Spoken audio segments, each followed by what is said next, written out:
Well, my delightful debutantes. Hello, and welcome to July 2nd, Gavin Games. Good to see you guys, and guys, leddies. I hope you're having a nice summer day.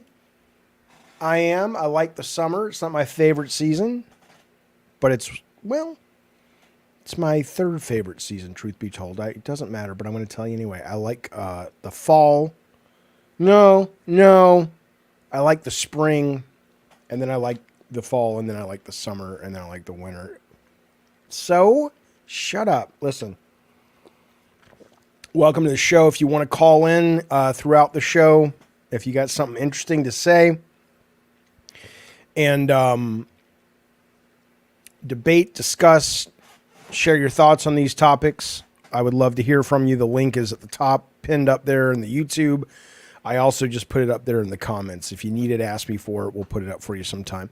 I won't bring you in right away necessarily, but because we got to flow, baby. We got to flow. But listen, here's what's interesting. I was thinking about this, putting today's show together, and I saw somebody else, it might have been Cameron Hill in the chat. He said, where did it go? He said, I hate how we are in a time of gaming where there's so much to play, and yet people find so many easy ways to get pissed off. So, yeah, man, look, I was thinking about putting a show together once a week where it's not, I don't want to do it's all good news, but I just want to focus on the games on one and it may not work. People might be like, I don't want to do that. I like debating and being mad and yelling, and I get it. I understand. So, but I might give it a try this week and see how it feels, because there is a point where it does seem like every day it's everybody's mad about something, and we got some things people are mad about today, so we will talk about that. But welcome to the show. It is nice to see you all. Yeah. Joe Munger says games are cool. You goddamn right. Hello, Chris. Howdy hoes. No, the Alana Pierce image is not clickbait unless you happen to think somebody was like, oh, it seems like Jaffe was trying to convey he had Alana on the show. No, I wasn't. I've asked Alana to come on the show, and she said she'd like to come on the show, but she obviously can't because she works for Sony, and you know how it goes. You know how all that shit goes, don't you? They don't want to come on here, and I don't blame them. But fuck them. I don't mean Alana doesn't. I mean the PR people don't want to let their people come on here. I get it. I understand. What is going on first before we get to some of the bigger? Well, this is a pretty big story, but this was today. And I only noticed it. I went to play, and I'll talk about the first Descendant in a minute, but I went to play that, and I was trying to link the Nexon account so I could have cross-play between my PlayStation 5 and my PC. And the Nexon account was kind of down.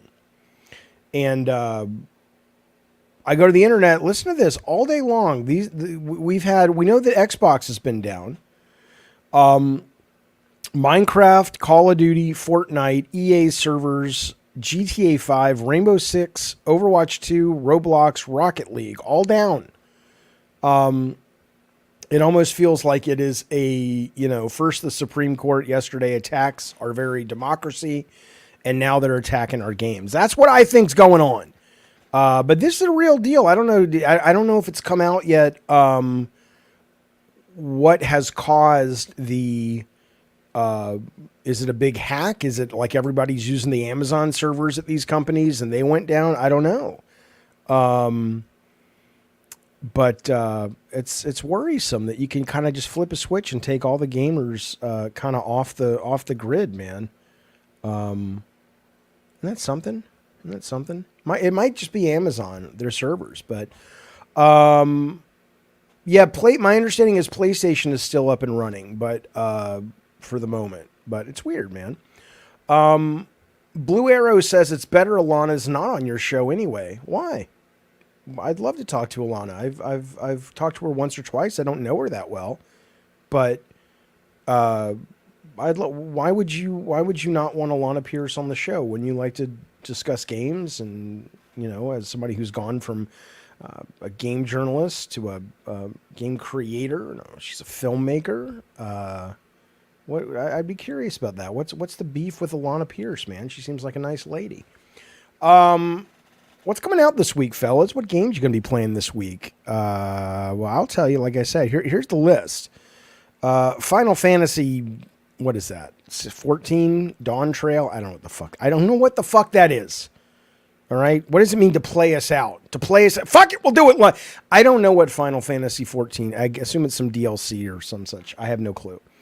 Resident Evil Biohazard's coming out for people who want. I get the Mac. I get playing it on iOS. I don't. First Descendant came out last night. Zenless Zone Zero is another one of those games from the folks. I believe it's the same developer that does the Genshin and the Star Rail or whatever. But it's another one of those gotcha games that I do think the trailers have looked really good. And then obviously there's this Legends of Heroes Trails Through Daybreak. You can pre-order that. Okay, so Zenless is not out yet. It comes out July 4th. But that's this week. So Tech Noir, thank you, buddy. Appreciate the super chat. He says, Jaffe, could you have Lockmort on? I'm sure he'd come on too. I mean, I don't know him that well. I was on a show with Lockmort. I think we did a Constellation. Yeah, we did a Constellation a couple weeks back. Yeah, I like that guy. Yeah, I'll reach out and see if he wants to come on. We'll see what happens. I'm laughing about the long legs chat in the chat. Okay, it's a new expansion. I understand. Okay, great. Yes, Resident Evil Biohazard, which I guess is 7, is coming out on the Mac, which is a great game. In fact, blink and you miss it. Yesterday during the Capcom summer thing where they showed off. What's the thing where you're Frank West with the photographer and the zombies, whatever that is. They're remastering that. That looks pretty good. And I've never played it before. I've only, I've fucked around with it at like a convention, but I've never actually sat down and played something like Dead. What's that fucking thing called? You know what I'm talking about. But that's getting a remaster. But in the same video, they talked about Resident Evil 7, and then they trotted out the director of Resident Evil 7, who just casually mentioned, hey, I'm making 9. So he's directing 9. Apparently, he said, in fact, I'll tell you the quote. I got the quote right here because we are a full-service shop. It's important because that's how my dad did it, and that's how I'd like to do it too. He rolls out onto that stage. He says, his name is Koshi, goddammit, Jaffe, Nakanishi. And he says, it was really difficult to figure out what to do after 7 with Resident Evil, but I figured it out, and to be honest, it feels substantial. There are rumors that it's going to be open world. There are rumors that it's going to be more of a people are talking about it like goes back to horror. It's always been horror. Or, unless they're talking about real slow pace, but I don't think they're going to let them slow burn this thing, but who knows? And obviously the big rumors are it's open world and that you get to play Leon. It was interesting, though. I read an article where the journalist was opining about playing Leon. Apparently, he's going to be like 50, 47 to 50, grizzled, middle-aged dude, seen some shit. So that's kind of the timeline. At least that's the rumor. And I guarantee you, unlike the woman in, what was Returnal, but what was her name? I forget. That was a middle-aged woman, and all the fanboys lost their shit. I assure you, no one. This journalist was like, "It's going to be so cool to play this dude where he's kind of like old man Logan and all grizzled and everything." I'm like, okay, a little double standard there, my gamer friends. But you got to do what you got to do, I suppose. What is that thing called though? The Dead Rising, right? Thank you so much, Steves and Kevin. It's Dead Rising. That's right. But that they're doing a new version of that, so that looks pretty good. It looks pretty fucking good. I'm looking forward to playing it. Eddie T says From Software needs to hurry up and make something that'll entertain me for hundreds more hours. Sekiro 2, Shadows Die Twice again. How long did it take you to finish Erdtree, man? Good God. How long did Elden Ring, the first one, take you to finish? But, okay. I've been buying lots of games recently, says Glamorous Frog, just to fill up my collection, even if I'm not playing them. I just like my physical collection. I get it. You know what the thing is, though? I get,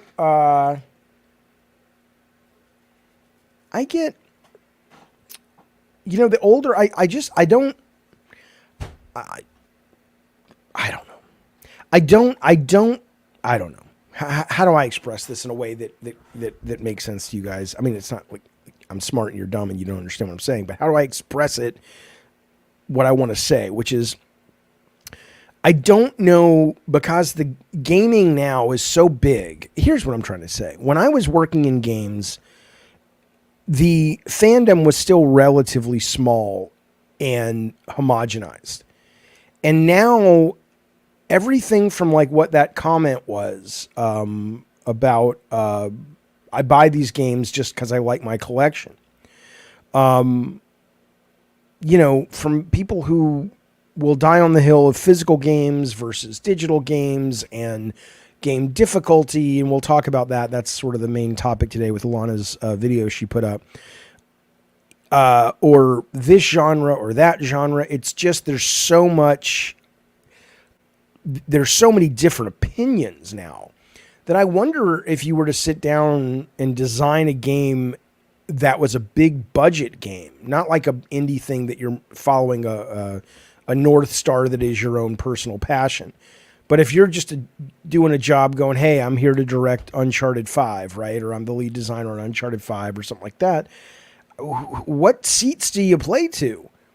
Right? Who's your audience at that point? Who's your imaginary avatar that you're trying to surprise and delight? I don't know anymore, because there's just so many goddamn different types of y'all out there. Eddie T says, I can't relate to games that are played by the younger generation. I can because I have kids, and so I played those games with them when they were younger. Like I played Minecraft and Roblox and all that, but now they're adults, both of them.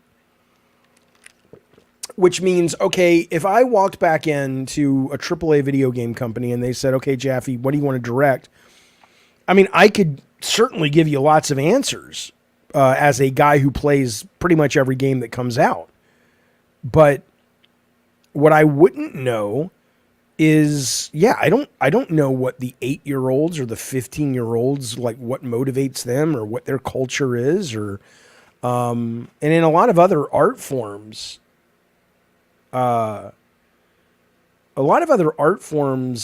because the audience is so much more diverse in terms of genre and scope, it doesn't matter. You know, Martin Scorsese is probably not sitting around worrying about, although he probably should be, given that it didn't do very well, but I thought it was good. Killers of the Flower Moon, his last film. He's probably not sitting around worrying about, is this going to hit with the junior high crowd? But that's because there's an audience for that stuff that at the budgets that he spends. Only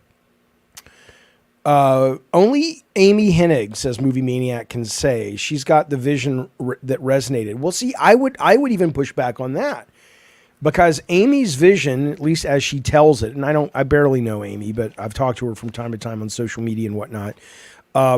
But as she tells it in the press, her vision is clearly very inspired by, at least for Uncharted, was inspired by Indiana Jones. But Indiana Jones is no longer a meaningful pop cultural icon for most people, at least under the age of, say, 25. And I know, oh no, I grew up and my dad showed me the videos. I get it. I'm not saying you don't know who he is, but I know who he is in the same way, or you know who he is probably if you're that age, in the same way I know who, John Wayne was. Yeah, I get it. I get his significance, but it wasn't like, we were going out and seeing Star Wars and Back to the Future. We weren't going out and seeing whatever the fuck last thing John Wayne was in. So I don't even know if you could say that about Amy at this point. Does the idea of a globe-trotting, adventurer going after relics really resonate anymore? I don't fucking know. Beats the fuck out of me. Yeah, No Ticket. I get the reference.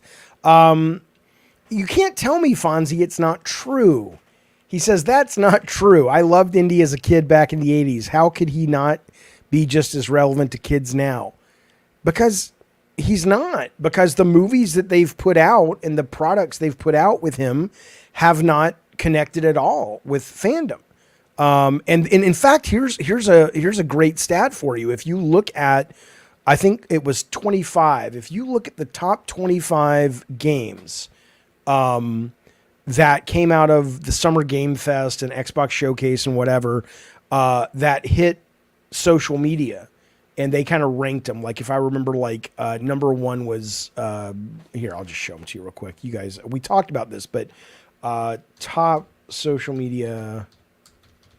Okay, so it was like, one was weird. It was like, it was a, I don't know where it went. I'll look for it later. But one of them was like, Lego Horizons was there, Dragon Age.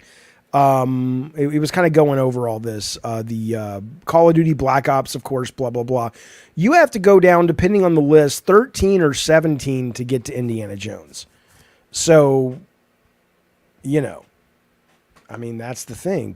People don't care. And I care very much. Are you kidding me? I can't wait. I love Indy.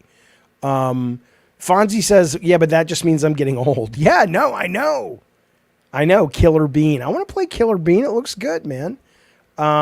Jaffe says, Mehdi, what is my opinion on vagina?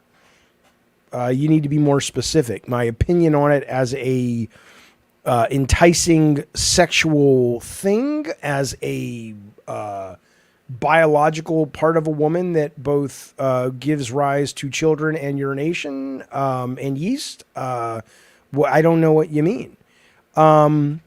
Glamorous Frog says, the weird thing about getting older is how quickly things change and you missed it all. Yeah, it goes very quick. It goes very, very quick.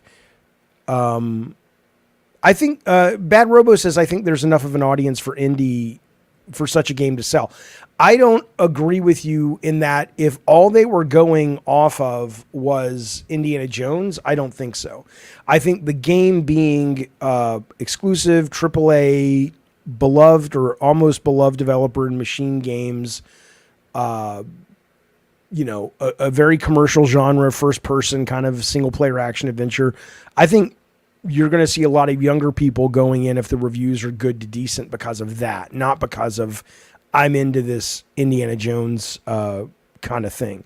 Carlos says the indie trailer was bad. I mean, I agree with you that it was bad in the sense that if you don't know and love indie, it wasn't bad. It was just generic. It was just there. Like if you strip out all the movie stuff, which you love, if you love indie, like I do, you're left with just some melee, first person melee and a whip. And, there was one moment I think where he jumped from airplane wing to airplane wing, which I thought was pretty cool. But conceptually, I didn't see anything super strong in the trailer itself. I'm with you. I'm with you on that. Indiana Jones did come to Fortnite. Yes. Okay. Okay. Let's move on though to where we were going with this. I don't know how we got on this, but it's always fun to derail and see where life takes us. Look, man, the first Descendant. So this is out now. This came out late last night, early in the morning, whatever. When I saw this trailer at Keeley's show, might have been, it wasn't the summer trailer, it was the Christmas one, right? The Game Awards. I just mocked it. It was so generic looking and so dull and so just uninteresting and uninspired that it wasn't even on my radar. And Kirkland Gray, who he was on the show yesterday, he calls in from time to time. He did a review on this, a good review on his channel. And I was like, oh, sounds pretty good. And it's free. Fuck it. I'll give it a play. And I'll tell you something about this. I've only played for about 2 hours. I've played it on my PC. A says he just played it. It's so disappointing. See, I don't agree. I thought this plays at first blush fantastic. It is, the grapple hook feels great. The special powers, I was playing the girl with the ice powers, feels great. The shooting feels really, really good. The graphics are really, really good. It's Destiny basically. It's Destiny that's not Destiny basically. So I don't know if I'm want to even be in a game like this for the long haul. And I also have no idea about the monetization. I know they have it's third person. I know they have battle passes in the game, obviously, and they have a store in the game. The art is great. I'm trying to get crossplay linked up so I can test it on my PC and my PS5. The PC has a little bit of a stutter. Not a lot, but every now and then. My PC's brand new and it's pretty high end, so I'm assuming that's either a server issue or maybe my PC just can't run it at the settings. So I want to try it on PS5. Is it pay to win? I have no idea, Luke. That's what I'm saying. I imagine because it's Nexon, probably. But there are those people out there that say you can't have pay to win when it's PvE. And I'm sorry, I just think that's the dumbest fucking thing in the world. Unless they're talking specifically about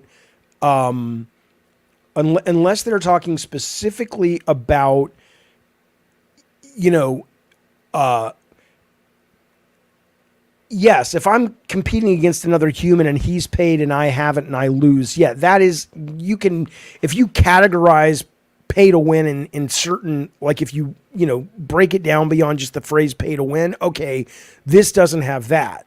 But this absolutely does have the ability, it seems, to acquire weapons. I don't know how you acquire them if you don't spend money. You might be able to chore up for them. I've not played enough to know that you will upset the balance of the game, or the game has been poorly balanced to assume the only way it's well balanced once you get to a certain paywall level is because you have to pay for it to actually continue to play well. Otherwise, you're going to get your ass handed to you.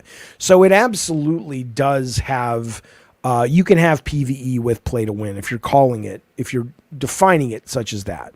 But regardless, though, I don't have an answer to that yet. I haven't played it enough to know. And even if it doesn't, I can't imagine, like, I don't like playing a lot of co-op games. I can't imagine, like, I didn't want to really play Destiny and shit.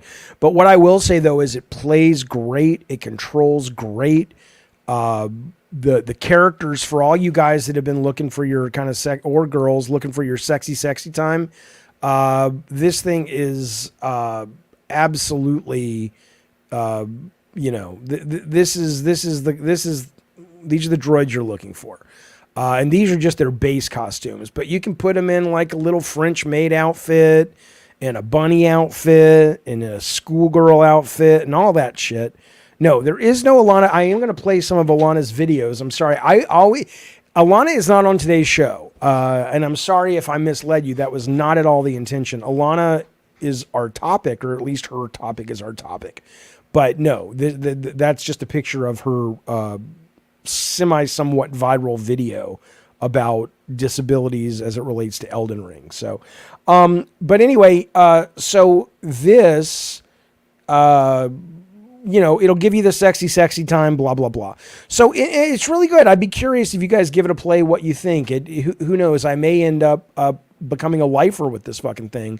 But right now, all I can say about it is it plays great. And even if you just want to play a really good looking game for a little bit, the shooting feels great, the navigation feels great, and it looks good, give it a play. It's free, and it's on pretty much every system, maybe other than Switch. Somebody in the chat was saying, yeah, but the skins will cost you $100 US. You might be right, but maybe I did the math wrong, which would not surprise me. I thought the math was about $12. I mean, maybe there are some really far high end skins, but like if you want to buy a brand new character, which are the Descendants, basically, that is not. I think that's like $10, and I wish I could see the store in this, but I don't want to load the game and everything right now. So you'll have to let me know. Okay. But it's good. Give me your thoughts. Now, right now it's sitting at there's no official review yet. Reviews are all over the place. And at first I was like, uh-oh, but then it's like, it's the same shit, right? So this guy hates it because, and I get it. He says there's incredibly aggressive monetization. So if he's right, it's terrible. But then these guys are saying it's fantastic. So I just don't know. I have no idea what Frogpunk is. Jeff says the most you can buy with in-game currency is $120. I'm not sure what that means. You mean the most that you can spend that you can't? Do me a favor, Kevin, if you don't mind. Not Kevin. Jeff, can you maybe articulate that with a little bit more detail? Because I'm not quite sure what you mean. Frogpunk. People are asking, have I played the game Frogpunk? Frostpunk? You mean Frogpunk? I mean, Frostpunk, sure, but what it's actually... Are you fucking with me? Is this going to be some porn bullshit I'm bringing up? Frag Pump. Do you mean Frag Pump? Is what you mean? Oh, you're... Frag Pump. I don't know why I was thinking it was Frog Pump. No, I haven't. How are people playing it already?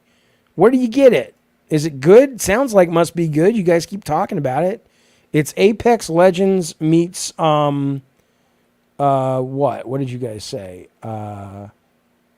Valorant with cards. Okay, yeah. It's not out yet, is it? Can I play it now? Where do you get it? All right. Well, let me know what you think. Ravno says, Jaffe, the game is a massive cash store. Again, you've got to be more specific. What do you mean it is a massive cash store? Do you mean that they sell lots of cosmetics that don't affect the gameplay? Or do you mean that you can't make it past level 8 unless you start spending real fucking money? Neon White, yeah, Neon White is coming out with Game Pass, and Neon White is you got to be in the right headspace, man, for that. They announced that today. It's coming out this month. That game has some of the best fucking action ever. Platform. It is delightful. It's so weird though, because that game also is tied into a very rich, long visual novel format. right? So they could have just released the action game and had a big hit action game. But merging those two very disparate genres together, I probably didn't help it, but it did make it really cool and really unique. So it's going to be free if you have Game Pass. So I'd give it a play, see what you think. Because I'll tell you, even if you just play the action parts and skip everything else, the action is sublime. Jeff, going back to First Descendant, says the PlayStation Store says 5,000 caliber, which I guess is their money, plus 750 bonus for 137 Canadian dollars. Okay, yeah, but you still may have to, in order to clear out the store or buy what you need, you still may have to do that 6 times, right? You still may have to buy like $1,000 worth, but I don't really know. I don't really know. So I will play it a little bit more because I am enjoying the moment to moment, and I'll let you guys know, or if you find out first, you let me know. In the meantime, I will absolutely keep this open and see if I can get into the beta. This looks solid. Looks like a lot of fun. Black Myth Wukong. Hang on.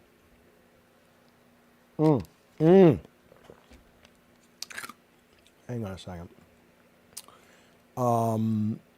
Black Myth Wukong is I'm less interested in this game now, fellas. I was very interested in it when I saw it early on, and every time they've released trailers, I've been like, holy shit, that looks so imaginative and clever, and the quality and all this shit, right? But I did a little more research on it because I had heard it was, and it wasn't a boss rush. It's a fucking boss rush. I have no interest. I'm dead. It's dead to me. Hang on. I have Tylenol. Look at this.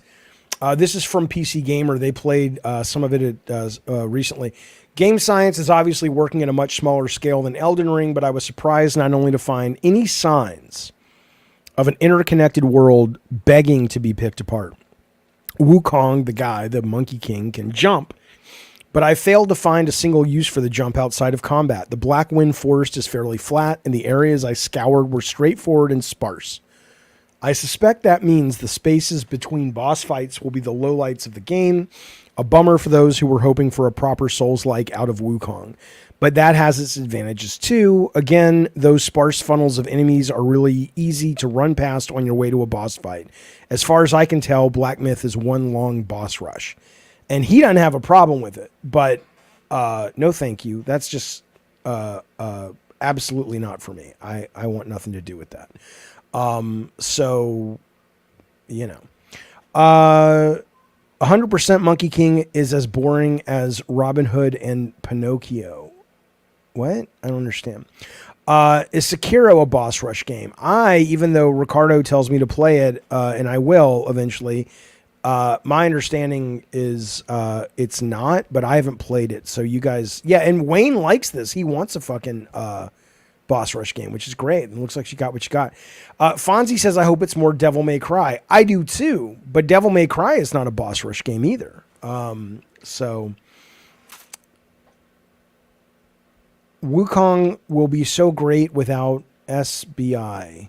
I don't think this game was ever in any danger of that. There was absolutely no evidence that story that Sweet Baby Inc. was pushing these guys to you guys. If you actually believe that, I worry about your ability to invest your money in anything more advanced than like a piggy bank that sits on your dresser.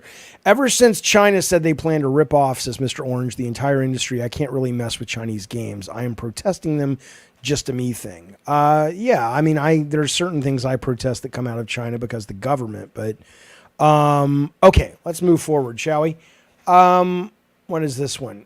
What is this one right here? My delight. Well, we talked about Resident Evil. Let's get to Alana Pierce. She's been making some noise, my friends. Eddie T says, I'm enjoying X Defiant despite the balance issues. I like it. Again, I'm not interested enough in it or good enough at it to have it pull me away from Call of Duty. But I will say that I absolutely like it a great deal. And I have been pulled back to it surprisingly more often than I thought I would. So Toxmod says, "Oh no, not this." Well, this is an interesting topic to me, and not because of look. This thing kind of has its tentacles in a handful of things, right? The thing that got the most news really on her channel, and Alana, if you don't know, she was at IGN. Now she's over at she's a filmmaker. She makes short films. She put up a short film she made on her channel a while back. It's actually quite good, and she also is now a writer over at Sony Santa Monica, and she streams and all that stuff.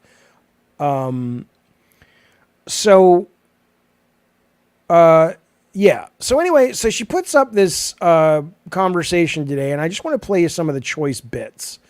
And we'll talk about them at each little pause point, because I kind of broke it down into the things that I thought were potentially most interesting and that a lot of people are talking about.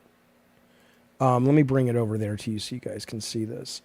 So, and we'll get to the childhood disability thing in just a moment. I know that's sort of what's getting the lion's share of the press on this, and that is an interesting topic, but I want to cover all of it because it relates a lot to what I've been saying and getting some certainly smaller pushback from gamers when it comes to From Software. So here she is talking about Elden Ring. And here, the first two things she's going to say, I just think are batshit crazy.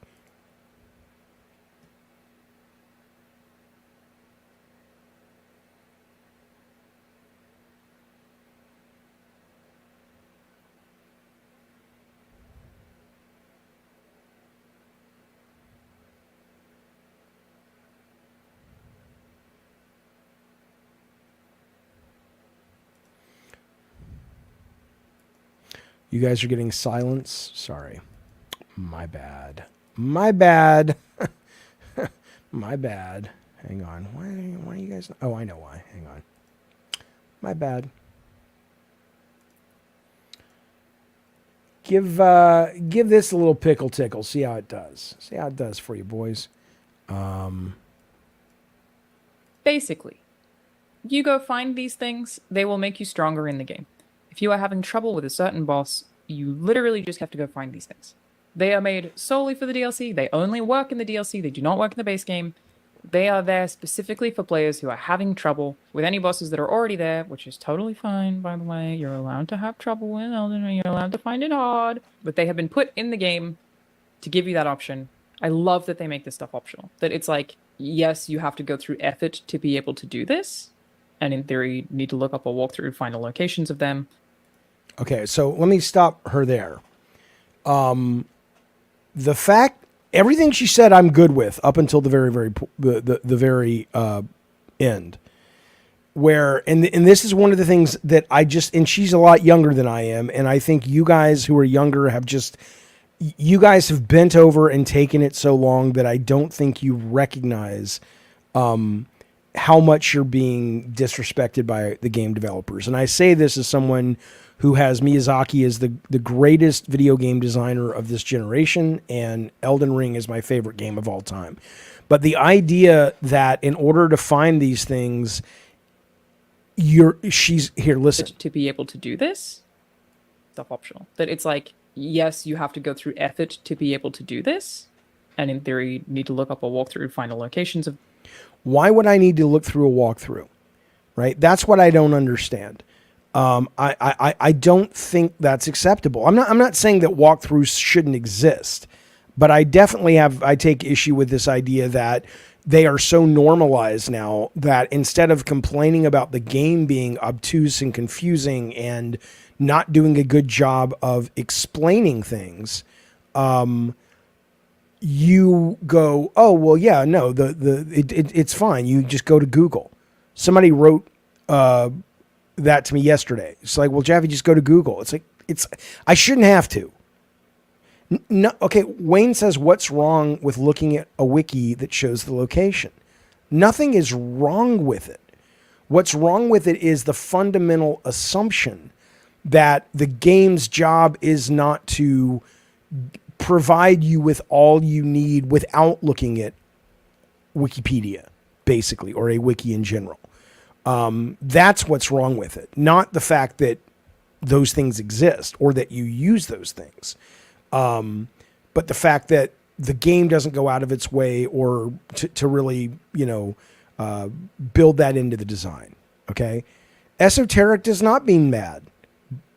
I never said it did. But opaque when it comes to explaining a system or where things are certainly means bad. If the goal is to, like she's saying, make it, if it's built into the game and there's no shame in this. So you want them to show up on the map? No, I don't. Not at all. But let me ask you, you don't think there's any daylight between having a Ubisoft map where everything you need is out in the open on a map and having absolutely no way to solve it unless you look up a strategy guide? Don't you think there is a middle ground, which is sort of what the goals should be? She could get via exploration, doesn't need a walkthrough. Yeah, I haven't played this game yet. I've only played the base game. The Demon Souls Collector's Edition on PS3 came with the strategy guide that explains the mechanics. Right. And I think that's a failure of the game. Let me show you something real quick before we go back to this video. When I was a kid, and I don't even know if you can find this anymore. Maybe it won't even be on the internet, but let me see if I can find it.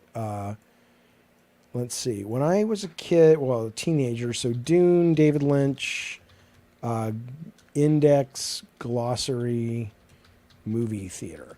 When you went and saw David Lynch's Dune, it was so complicated, if you hadn't read the book, that they literally handed out the Dune terminology pamphlet for you to read in the audience before the lights went down, right? So that's not good filmmaking, right? I love David Lynch's Dune, but that's not an acceptable thing.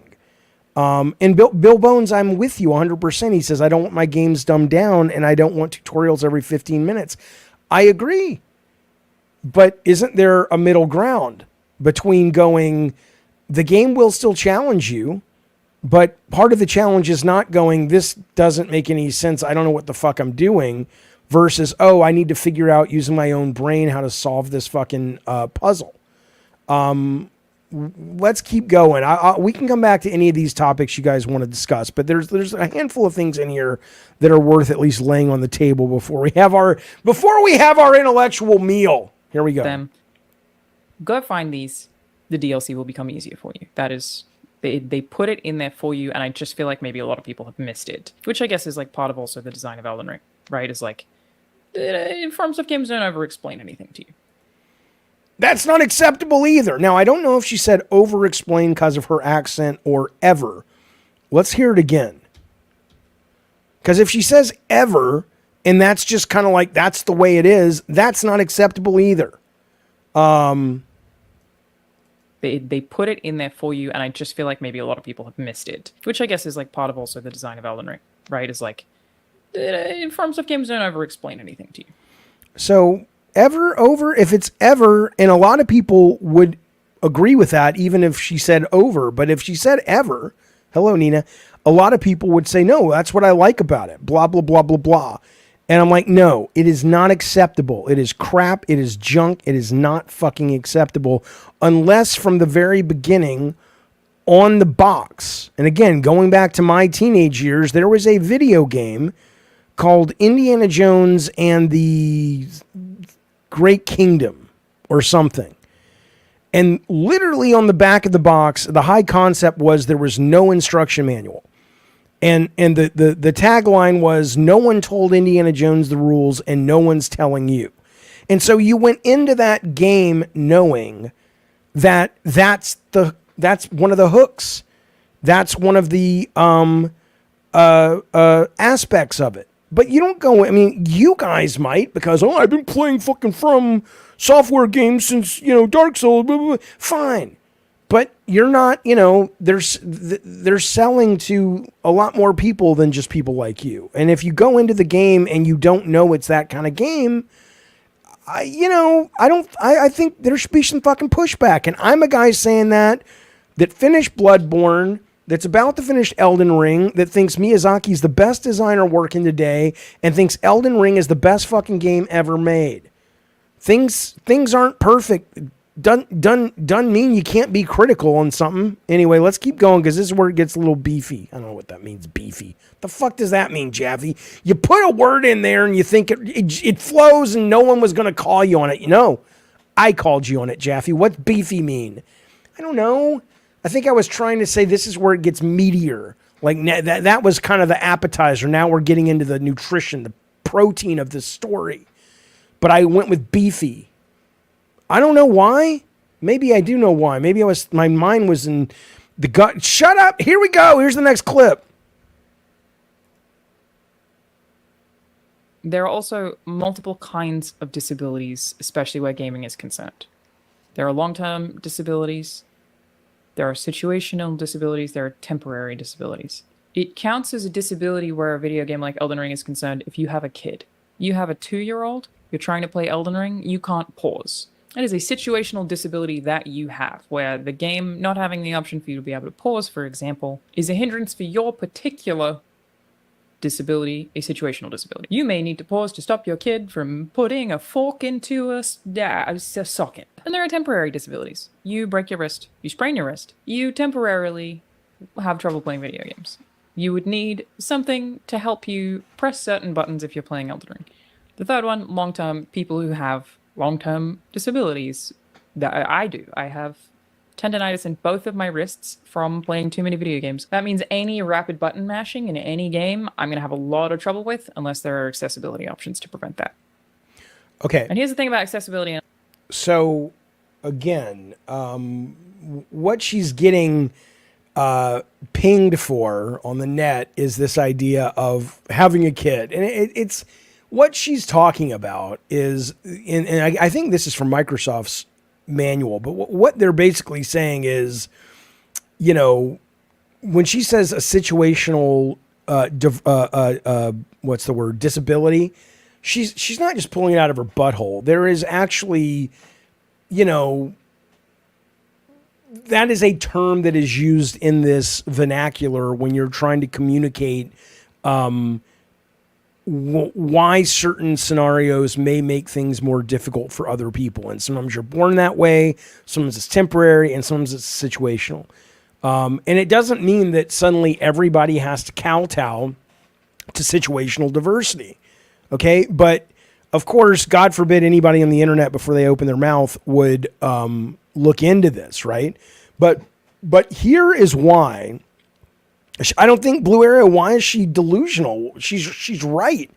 She's not right saying it needs a pause mode because there's situational diversity being a new parent. But she is right in saying, look, this is a thing. And RN4L says just because she's pretty doesn't give her a pass for saying something ridiculous. I don't think anybody said it did, but what's ridiculous about... Are you... Okay, let's separate the two things. Are you saying that she's wrong that there's not a thing called situational diversity? Or are you saying that you don't think that Elden Ring needs a pause button? And I understand, yes, you can go to the game and you can bring up the menus and you can say, I want to learn about the sword damage scale, and that will pause the game. I get it. But that's not what she's talking about. She's talking about a pause the game with the pause button. It's not though. Okay. Regardless, I'm not going to debate with you whether or not whether or not you think the game needs a different kind of pause mode because of situational disabilities as it relates to being a new parent. I don't care, right? First, I want to get this on the table. It's like Billy says, it's corporate lingo. She didn't invent it. Or A says, oh my God, people are so ridiculous, so quick to get angry.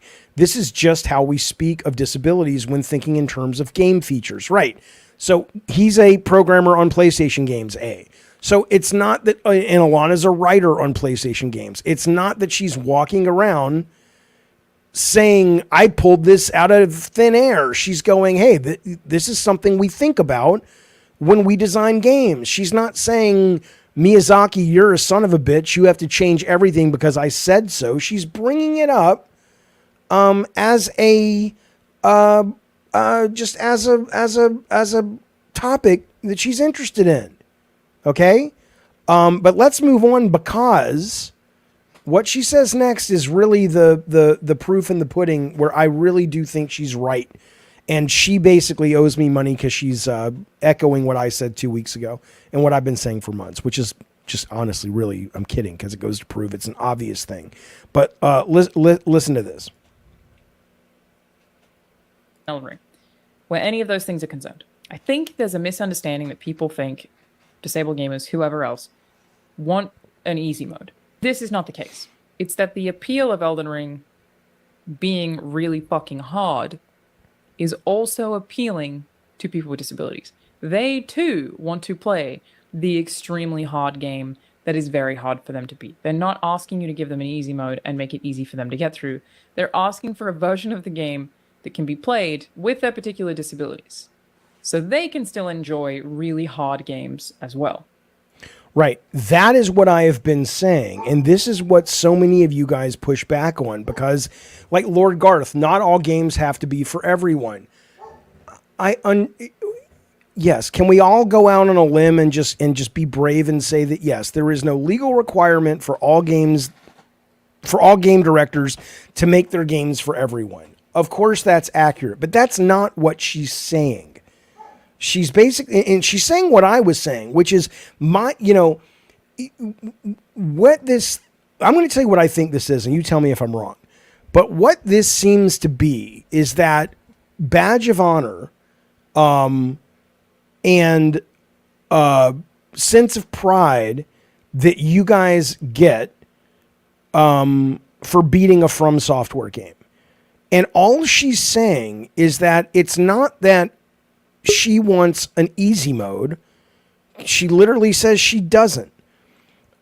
She's saying that for someone like her who may not be able to do a fast button pound, and her fast button pound might be still challenging just like yours is, but in that it's tuned for her level of difficulty to match the same thing you're experiencing. That's all she's saying.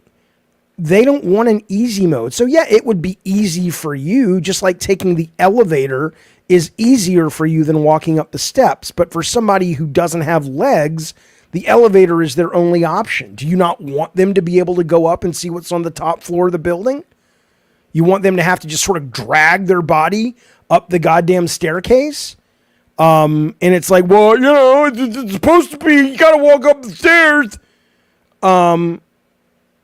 Well, fuck you then, right? This is a video I put out last week. I'll talk while it's playing, but this is me playing No Rest for the Wicked, and I slowed it down about 20% because my reflexes at 53 and my ability to track animations or whatever it is happening in my brain doesn't allow me to experience a lot of the frames and the tells and the telegraphing of the enemy in the way that you guys do. And so I still haven't beaten this boss. I don't want it to be easy. I just want to be able to have the same experience that you have without your disabilities.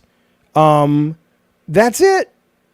That's it. If your comment got removed, it's YouTube. I don't remove any of these things. Let me bring in Jameson. Jameson's Jaffe. What's going on? Hey. Hey. You hear me? Yeah. Yeah. So one thing I wanted to are you getting an echo on your end? Not anymore. Okay.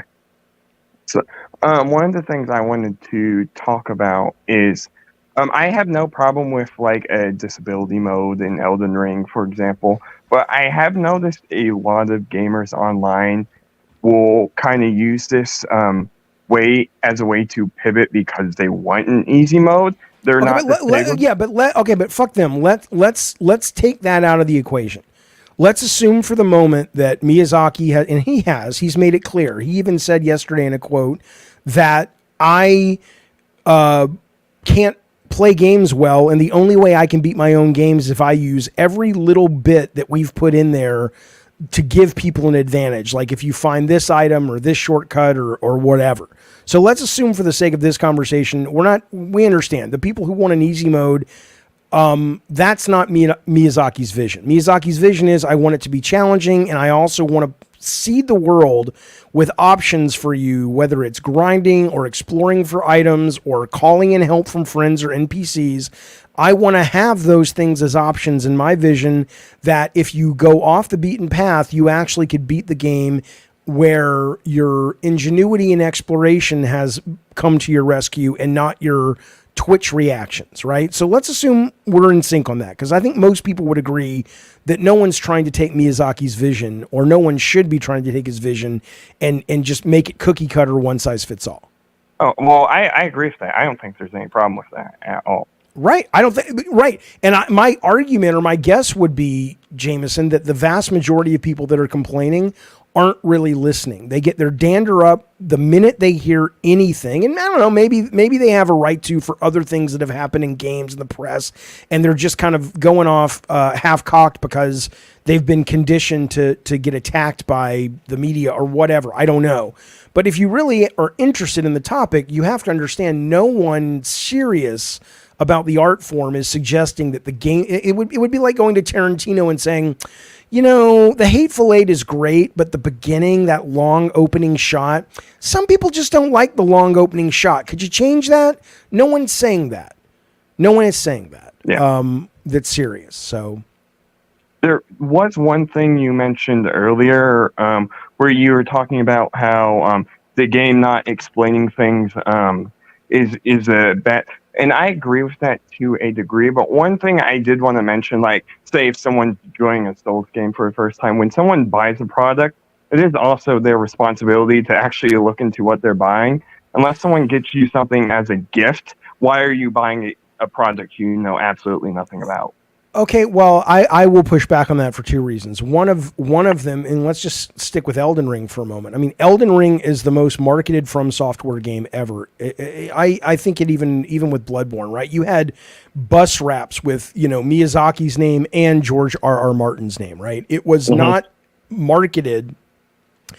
It was marketed to a mainstream audience that knew what Game of Thrones was, okay?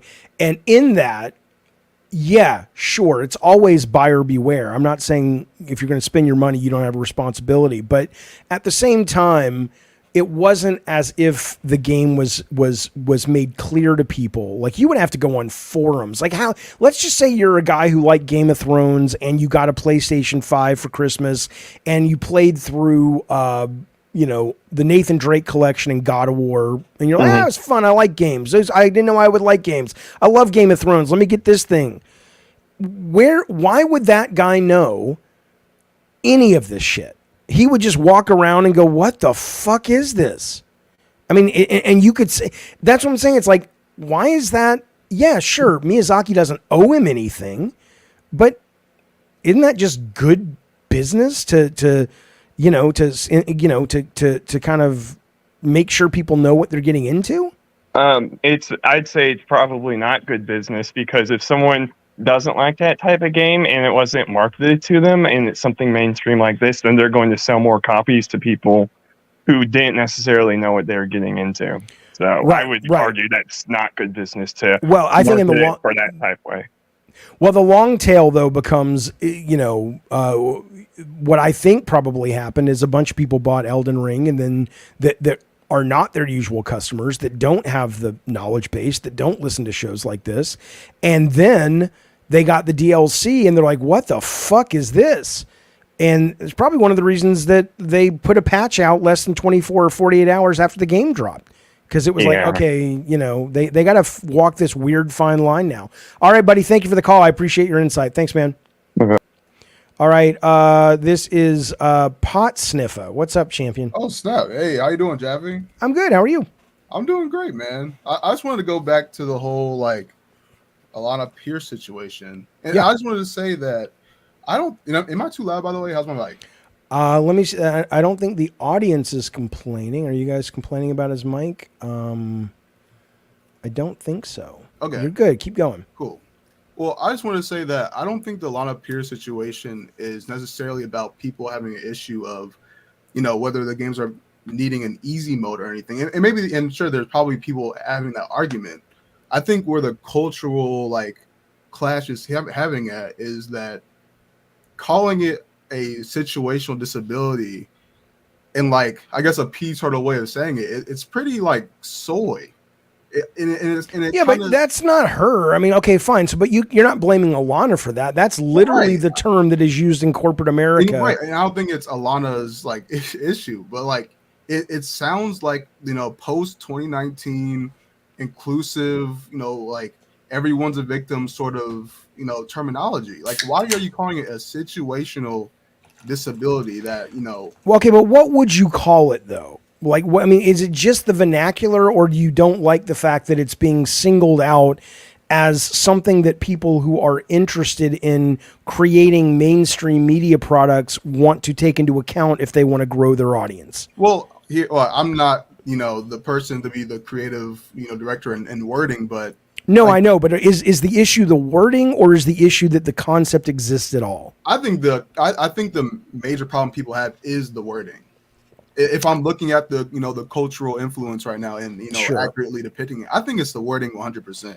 I don't think anybody has a problem, like I said, because we had the discussions already of whether or not Dark Souls games need to be easy or have the accessibility issues that are accessibility options for those people to actually enjoy the game. I think we've had those conversations years upon years ago, over and over again.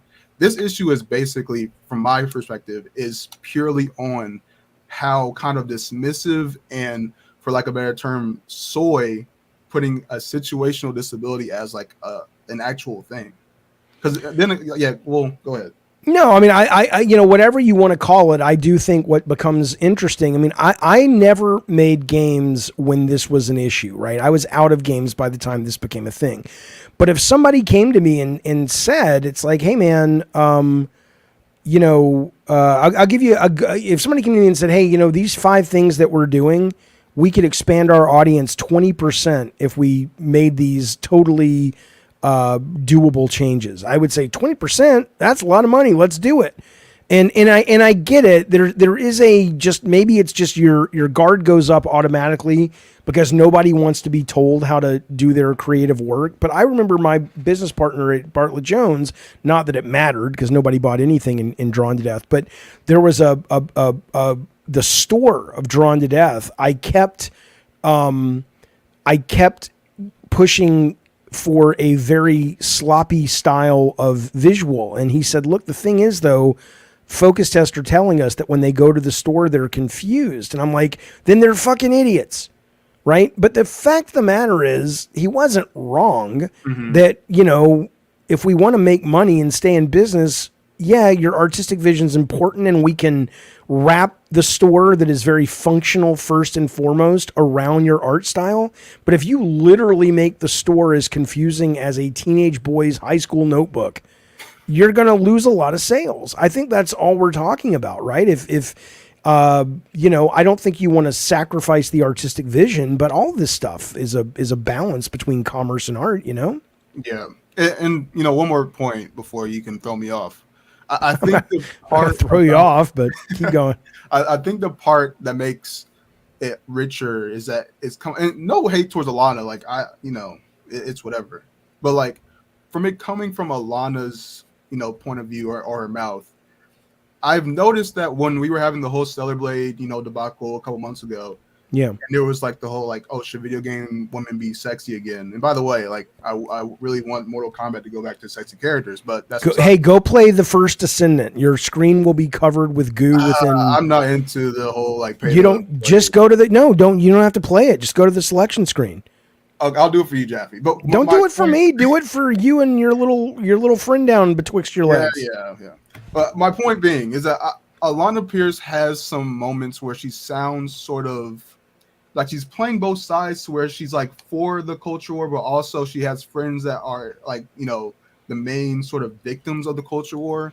To where, well, I mean, to give her credit though, I mean, she, and I was only tangentially aware of this, but the first time I really met her, was when she had done a charity stream with Fall Guys for, I forget what the charity was. And then she's gone on to do a game awards every year that's all about awarding games that are that have inclusivity in regards to disabilities. So I think this is an actual topic that is, near and dear to her heart. I don't think she's just out there performing. Yeah, but like I think that she can see why people would have issue with this, and from her tweets, it sounds like she doesn't even she sounds oblivious.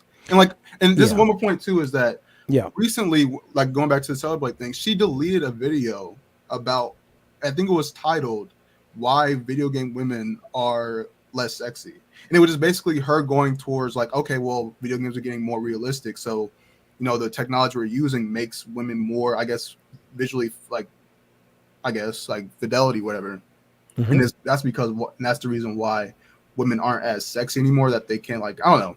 But the point I don't think that makes a hill of beans sense if that's what she said. I mean, you can, just because your graphics are better doesn't mean the women, and that's why it's just sexy. Weird. Why did she delete the video?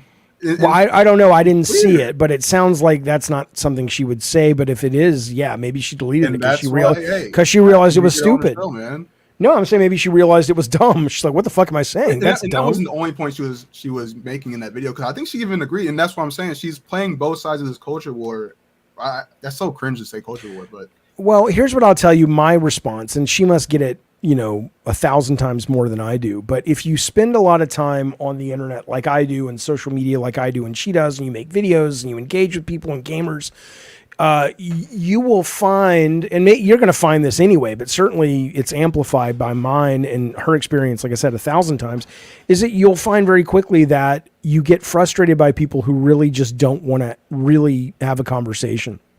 Yeah. They want to lash out and knee jerk and not really engage with what you're talking about. And I think there does come a point where you're like, you start to just have disdain towards those people. And so it's easy to dismiss them, not because they don't necessarily have a point, but because the way they express themselves or the way they react to information that is valid information is so preloaded already to be disingenuous that it just kind of, it makes you just have a negative view of a lot of those people, Yeah.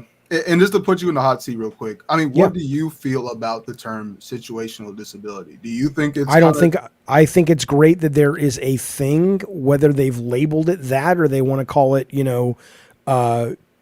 cornflakes with strawberries. I don't give a fuck what they call it. I think it's a nice thing. And look, as a guy who has created video games before and creates streams now, the more people that can experience what I consider to be valuable expression, the better. And so however you want to term it, I love now that YouTube has closed captions for all their videos in a lot more languages. I'm not going to stream less or talk about XYZ because of it, but I'm very happy that people can now watch this and engage, whereas before they couldn't. So, the disability thing is probably one of those things, like if you look at the chart, you're going to call this a disability and this a disability, and you're in that world of conversation. And so you do want to get to this third other category that maybe you and the team want to address or not.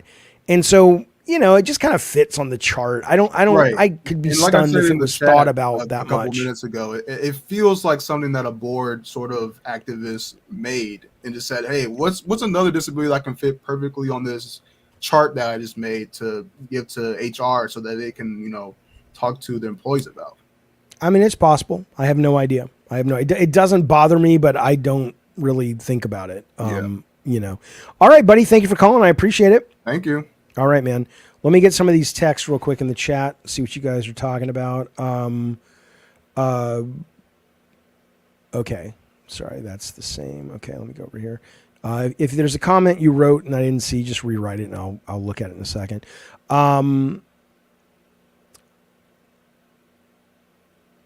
Gaichu Red says it is what it is. You have 5 million brain dead, easy, accessible games to play. Why can't everyone else have their few games that are challenging? I have to assume, Gaichu, that you just showed up because again, this is the problem. I'm going to single you out. I am going to single you out. I'm not actually being mean to you as a person. I'm just taking it as a comment in saying a lot of people write the kind of stuff you write. There's no one is saying have an easy mode. What she's saying is, and what a lot of people, including me, are saying, nobody wants to take your hard game away. But like I said earlier, if you want to get up to the third floor of the shopping mall and you don't have legs, but I do, I'm not gonna say, well, fuck you, bitch, get out the wheelchair and crawl. I'm gonna say, yeah, you probably need to go use the escalator or the elevator, and I'll see you up top, and we'll spend some money, which is really what these companies want anyway. It doesn't mean that your walk up the stairs has been less. It just means that, they can have a challenging experience as well. Awesome Tatum is here. What's up, champion? Hey, what's happening, Mr. David Jaffe? How are Doing you? a show, talking to the people about the games and all. But look at you at a little place of grace. What do they call them? Grace points behind you. What is that thing? What are those? No, behind you on your TV there. Oh yeah. That's What's my it? That's my Grace, a grace. Yeah, The Lost Grace. Yeah. There you go. All right, what's going on? I just want to tell you that I hate Elden Ring. I just want to tell you it's like I don't like Elden Ring at all. No, You have a stupid disability then. I know, right? Yeah. I guess I don't know. Maybe I'm just like oblivious or ignorant, but I don't understand what all the hubbub on Twitter was about this whole thing. I mean, I do understand that disability can be a strong word, but when I kind of watched that thing, and then I watched the thing you just did a while ago, and there's several things I agree with and disagree with some of her takes, but as far as the overall message that she was trying to say, if you took the disability and just changed it to something maybe less, I don't know, animated, it's still the same thought. I don't understand why all of a sudden it's a culture war and it's well, but I don't know. I don't. Okay, well, I understand. I don't like that it's a culture war thing, but I understand it because people. Well, in the sense that people are like the pot sniffer guy. People are so, whether or not it's justified or not is a personal thing depending on your experience. But there are people out there that will tell you they are really fed up with their perception. I'm not one of these people, by the way. I don't agree with this for my life, but they will tell you they're fed up with their perception that, all these elite people telling them what to do, how to think, what to say. And it's just a bunch of encroaching busybodies, blah, blah, blah. And so if you are wired to see things that way, and again, for some people that is accurate. We all know the nosy neighbor that just get the fuck out of my business, stop telling me what I should think and do. I get that you might get a little triggered by the concept in general, but more specifically the way it's been labeled, because it sounds like one more thing that I gotta go out of my way to not be an asshole about. And that's probably not how they see it, but that's how I see it. A lot of times when people say, well, why do we have to do this? It's like, it's again, I don't know where it comes from, but it feels like it comes from a place that those people really feel like they have been shit upon and put upon in their lives. And they feel like, why am I always having to bend over backwards? No one bends over backwards for me. Like, it's that kind of flavor I get out of it. And maybe that's how they feel, or maybe I'm just reading it as a liberal wrong. But I think that's why it kind of soaks into the culture war stuff. But I think fundamentally, look, if you want to make a game, I mean, I'm just trying to think of like, there's a pretty clear line between James Cameron going, I'm going to put a version of Titanic in the theaters and on video that has closed captioning, so deaf people can experience within reason my vision. They're not going to get all the sound design or much of it. And the group in Utah that he sued and won, where they said, we want to make Titanic rentable to our religious customers, so we've gone in and cut out all the nudity and the stuff that was offensive. And he's like, yeah, that's fucking with my vision. Go fuck yourself. Right? I think there's a very clear demarcation right now where that's censorship versus just making it accessible.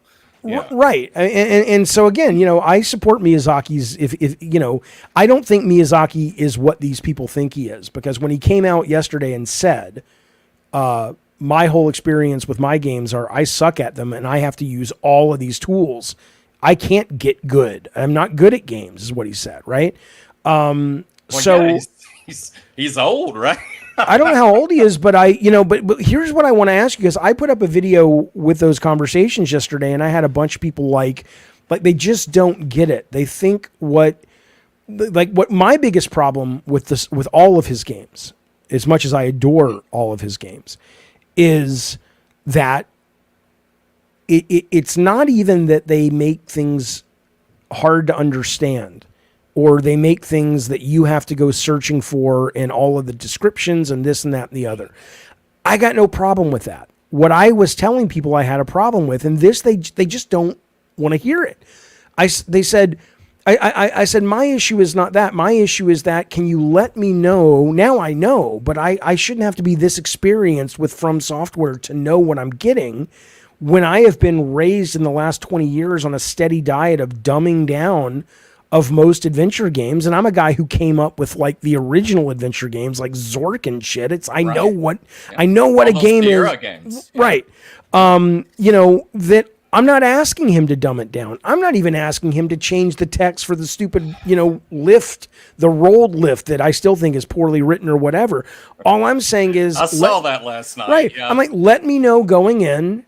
And I will do this with Erd Tree. I'm going to have a notebook. I'm going to write down shit. I'm going to, because I haven't played a game like that in a long time. That doesn't make me a bad player. That doesn't make me not want a hard, challenging game.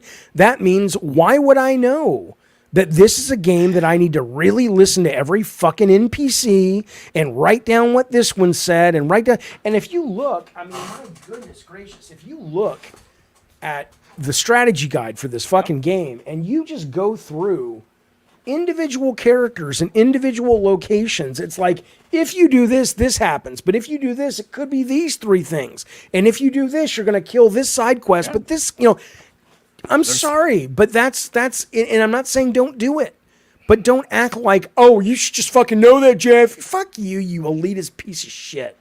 All right, that's my take. What do you want to talk about, baby? Come on now. No. So I want to talk about that, because I agree and I disagree. Okay. So I agree that I think it's more about us getting spoiled in the last several years than, I think you basically just said it. We've got spoiled with, mini maps and markers and those kind of things, to where it just points us to the direction, right? There's a big arrow. The big arrow that says "Go this way, jackass." Right? Right. Pretty much. Yeah. So I do think there's something to that. We've been conditioned to expect that, and the reason that we want to do that is because these games are big and our time is limited. Blah blah blah. Got it. Booyah. But I will say that where I disagree is that while it's not as easy, I don't think it's as hard as a lot of folks are making it out to be as well. Right? What is not as hard? Figuring out what to do. So hang on, let's parse this, because you're a real expert. So I want to make sure, when you say figuring out what to do, what do you mean? Like where to go, or what do you mean? Well, where to go, where to quest lines. So let's just talk Erd Tree. Let's get. I haven't played Erd Tree, so let's talk Elden. Right. Well, you want to just. Well, I wanted to address hers. Oh, well, then go ahead. And then we'll go back to the base game. Well, we don't have to go back to the base game. Just go ahead. Okay, so she was saying that for the fragments, and no spoilers. I know you're still going through the base game, but the fragments are marked. Most of them are marked by these big long crosses. They're called Makila or whatever crosses. Right, okay. You can find like several of them right there in the first area. Okay. Most of them are marked. Now there is some that you can only find. There's these little dudes that have these pots. Mm-hmm. Now that one you can argue is probably a little more ambiguous. But there's these giant crosses, and so you don't need a strategy guide in your mind, like she said. Strategy guide. Okay, no, all right. No. Now going back to the base game, going back to your question, it is a little ambiguous. For example, like the Heg Tree medals that you were going through last night. Yeah, right. And by the way, let's be clear. I had all those medals months ago. It's not like I was like the secret medallion. Yeah, I didn't know about not even. I saw it this morning. I didn't know about not just the secret tree one. I didn't know how to get down to the goddamn Atlas or whatever it's called, the plateau or whatever, Yeah. because I assumed that the lift, there were like 3 lifts in the game. I didn't know that they all operated from the same lift, which I don't even have a problem with that. Right. But if the game would have trained me to go, oh, yeah, Jaffe, it's not like other games where they just get some writer. It's like, I want you to understand this for a minute. You play Spider-Man, PS5, PS4, and you can pick up all this shit. And yeah, you can go to the menu and you can read like a 2-paragraph description of Aunt May's wheat cake recipe. Okay. But it's got nothing to do with anything. It's just flourish that's in there. And we've been conditioned to ignore it unless you really are a deep diver. Forgive me for not knowing that for some reason this game wanted you to read that shit and not only read it, but sort of parse the language and solve the puzzle. I love that it wants me to do that, but am I really being a bitch for asking the game to give me a heads up that that's what I'm being asked to do? No, I mean, yes and no. Depends on what you want to get out of the experience. I think, yes, if you want to have that ambiguous, like, exploration type experience. But if I do, but isn't there a point where that becomes... I'm enjoying the exploration because I'm getting enough of a payoff frequently enough that this is fun, and then it just becomes, okay, I'm going to go play something else because this is ridiculous. I don't know. It's just totally hidden what I'm supposed to do. I mean, you can get there. I think it's just if you want to continue that experience and figure it out. How would I have gotten there without knowing to go into the menu and read this fucking shit? That's what you would have had to do, and Why would that have ever occurred to me versus just going through on my horse with a fine-tooth comb every inch of that map? That would be the more logical thing, not to go to the menu and read. The NPCs give you clues, and the item description give you clues. You have to read all that. You're right. And right. So all I'm saying is just let me know. Just tell me next time. That's that kind of game. Yeah. Well, Elden Ring has made some, I mean, just like Erdtree gave us the fragments to make it easier. They give you damage buffs. They give you summon buffs. Yeah. The Golden Cross. Oh, here. Are you Kevin Hart doing the thing to No. Hey, knucklehead children, what's going on? Hey, what's that shirt she's wearing? What's that? Is that a Zelda shirt? What is that? That's a Harry Potter shirt. Hey, okay, very nice. Nice to meet you. You know your dad. Do you know your dad totally saved me in Elden Ring? I was going to give up that game, and I said, I don't know what I'm doing. She probably can't hear you. And he came in and he says, here's how you do it. And I said, do you want $10 million worth of toys? And he said, no, my kids hate toys. And so... sorry, pal. It is what it is. Yeah, this was gonna be one of my takes as kids, but I don't want to be here on too long. Just keep. Oh no, I gotta run, get some other calls anyway. But thanks, buddy, and thanks for all the help. Yeah, we'll see you later. All right, see you, dude. All right, let me go to the chat real quick. Luke says, here's a better analogy than the stairs crawling up the steps. It's like ordering guacamole in a restaurant, but you have an avocado allergy, but you insist on guacamole. Okay, no, it's actually not. This is what it would be like if we stick with your restaurant. It would be like if you're basically saying that Miyazaki opened a restaurant and all he wants to serve is guacamole and avocado-based foodstuffs. He would have every right to say, yeah, I'm sorry, but this is a guacamole restaurant. You came to the right place. Try next door, pal. But And that's fine. I support his right to do that. But what I don't support, though, is a foodie going in there and saying, oh, well, if you want to be able to eat, to have a real rich palate, you just got to get good and suffer your avocado allergy. And if the business says, no, we want him to eat here too, the chef has figured out that instead of putting this much of a spread of avocado on avocado toast, half of it will give him the same experience that a non-allergy person will have.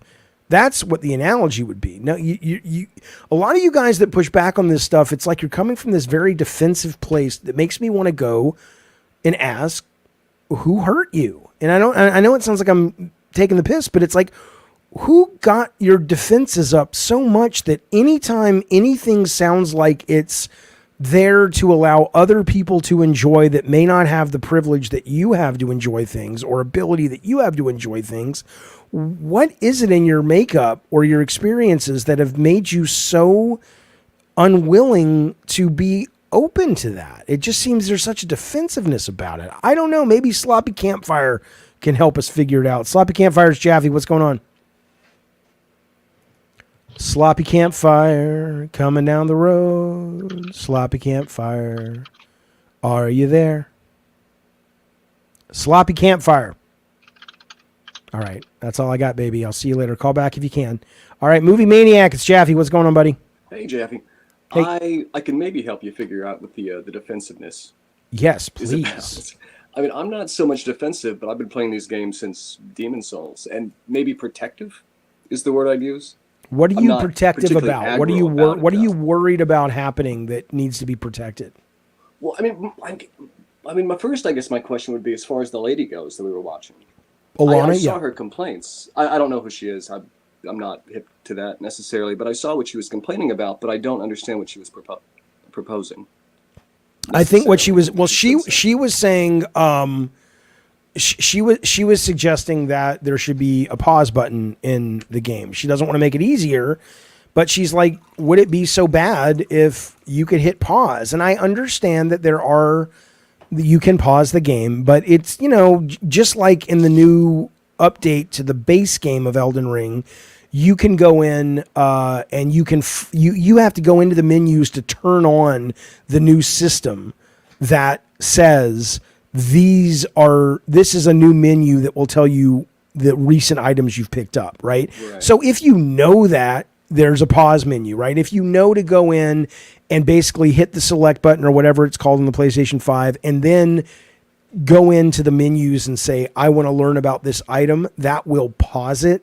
But she basically is kind of saying, no, I want a proper pause button. Is that all she's... Okay, well, fair enough. Like, I don't have any issue with that. I can't No. imagine most people would. I mean, I guess it kind of changes things if it's a multiplayer game, because you do summon people, so if there's a pause... Well, okay, but if there's a reason for it, that goes back to the avocado restaurant analogy. If the director is like, for whatever reason, the director is saying, I don't want a pause button, then sure, I support that. That's fine. But I've heard him talk about difficulty, but I've never heard Miyazaki talk about pause. I mean, he's... I know a guy who knows a guy. I've never met the guy, but I know a guy who worked with him on Bloodborne, and I'm going to reach out. I don't think I'm ever going to get him on the show, but I'd love to just get him to answer a couple of questions, because I really think if you listen to him do the interviews he's done, I don't think he's with a lot of you guys. It's kind of it's not you, but a lot of these guys that are guys. No, not you, but I'm looking at the chat. But in regards to he wants the games to be hard. He wants people to work together to figure them out. But I think the very nature of what he said yesterday in the interview, which is I suck at these and I have to use all these items. I think if it was made clear to him, it's like, explain to me the artistic vision behind making it not hard to figure out unless you read or learn the systems, but what is your artistic vision built on that says if you don't know that that's even how to get good, you like that people don't know that that's how to get good? I think it goes back to an old school design philosophy where it's like you got to figure it out, and that's part of the game. And I think he said as much in older interviews where, like, when he was a kid, he couldn't play. His parents wouldn't let him play games. There was a few. I forget the games he did have when he was young, but it was a lot of looking through game guides, and he was a big reader, and so a lot of what informs the games he makes, if I'm remembering the interviews right, are the old school games that he got to the few and far between ones that he got to play when he was a kid, and that informs his design philosophy and why things are kind of obtuse and why figuring it out is part of the excitement and exhilaration. Okay, so you think his vision is the game is supposed to be hard, but you can mitigate that difficulty either by getting good at a skill-based play level or by going and exploring and figuring out all the systems and unique aspects of the game that will allow you to beat the game even if you're not a great game player. And I know that stuff is really hidden under the surface, but I want you to somehow know that you need to figure it out by talking to other people. Not the answer to the You're puzzle. talking about the meta of the game, like going on forums or Yeah, chatting. and I know he likes that part of it. I get that. But I mean, in terms of, do you think he would be surprised to find that people don't know? It's one thing to not know what you know. It's like, I don't know how to solve this puzzle, but you know there's a puzzle to be solved. And there's another thing to be going, I don't even know why the fuck I'm stuck. Well, you've said a bunch. I mean, you said you front loaded that with a few. Like I think that, regarding the difficulty, I think that a large part, and he said as much, of those games is overcoming an immense challenge and the satisfaction you feel after contending and overcoming something that was extremely challenging. I think part of the meta that you're talking about is the community of the game and the communion of the game with other people. So it's like you're all talking about Rom the Vacuous Spider. Like no one's talking about different levels of Rom. When you're on a message board or your chat or whatever, in Bloodborne, like everyone's talking about the same boss fight that they beat, or the fire dog in the Chalice dungeons of Bloodborne. We're talking about the same boss. We all had the same pain in the ass, and the strategies and the talking about it. It's with the same thing. So if you add difficulty sliders, which I guess is that woman's point too. I guess that was part of it. I don't think she that didn't seems want. to be a lot of the conversation. No, she Okay, doesn't never want mind. difficulty sliders.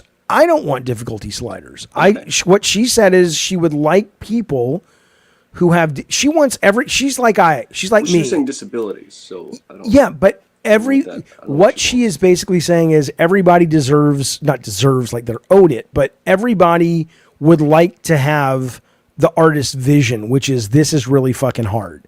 Sure. Right? And some people, like I said, it's hard to climb Mount Everest if you're healthy.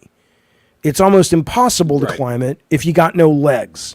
I get your Right? analogy. So she's just saying, look, let the guy without legs have the same kind of experience you're having. But they're not asking to get up it in 5 seconds. They still want to push themselves and fail 20 times before they make it. Sure, But sure. their experience is, yeah, I just that's my take, man. You Yeah. made a James Cameron analogy with adding closed captions to his movies versus. Yeah. Right. I think. What do you think about this? You can tell me if I'm off base or not. But would it not be more like David Lynch with Mulholland Drive, adding like an easy mode to it where there's closed captions, but it's explaining things? It would to not be people that who at find it all. too No, difficult? no, Okay. no. Because again, the Like vision of a movie like Mulholland Drive is to leave you confused enough that you want to think about it and understand what it is and debate it with Explain your the friends. concepts in it and Right. thinking about So it would be more like if you were vision impaired or if you were mentally impaired and you had to watch it slower because you could, you still want the person to have the same takeaway. But what a lot of people think is being said is like when you say David Lynch is going to be there on a commentary track explaining it all, well, then that person who's having it explained by the director is not getting the same takeaway as the person who watches it clean. But the person who, right. And I don't think anybody is looking for that. I think that's where it's a little bit of a nuanced conversation and people just immediately jump and go, oh, they want an easy mode. It's like, I'm not saying don't an know. easy. I mean, I get what you're saying, but don't you think it fundamentally? I mean, it would fundamentally change the experience, and that would. what would? I mean, you had mentioned in a video before, and I think you mentioned it earlier in this one, the Slowing it down? Slow down. Yes. Yeah. That's Yeah, exactly right. but okay. So what I would say, yeah. So Hugh says, then what are you looking for specifically? Because how vague it is, people assume the worst, i.e., easy mode. So what I'm saying is, okay. So I don't think. Let me take you through that journey briefly. I was never suggesting that Elden Ring needed an easy mode.